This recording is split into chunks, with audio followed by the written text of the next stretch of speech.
एक भाई कारी बता द बबुआ लोगवा देत काहे गारी बता द बबुआ लोगवा देत काहे गारी बता द बबुआ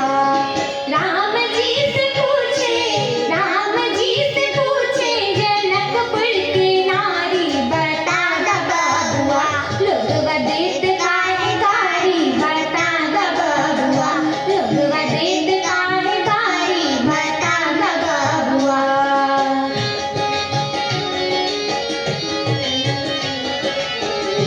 इजी है ना।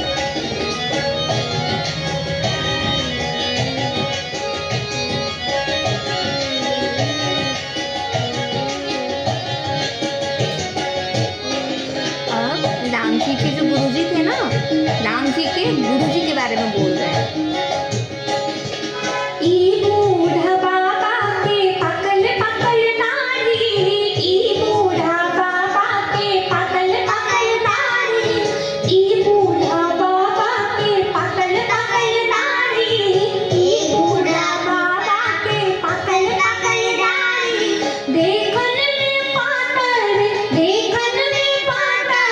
खाए भर थारी बता द बबुआ लोगवा देत काहे गारी बता द बबुआ लोगवा देत काहे गारी बता द बबुआ राम जी से पूछे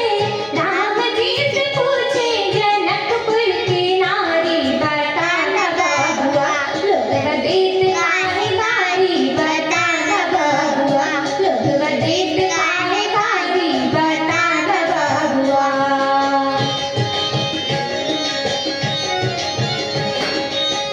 राजा दशरथ जी थे, उन्होंने उनकी कौन थी, उनके तीन वाइफ थी ना, राम जी की तीन मम्मी थी,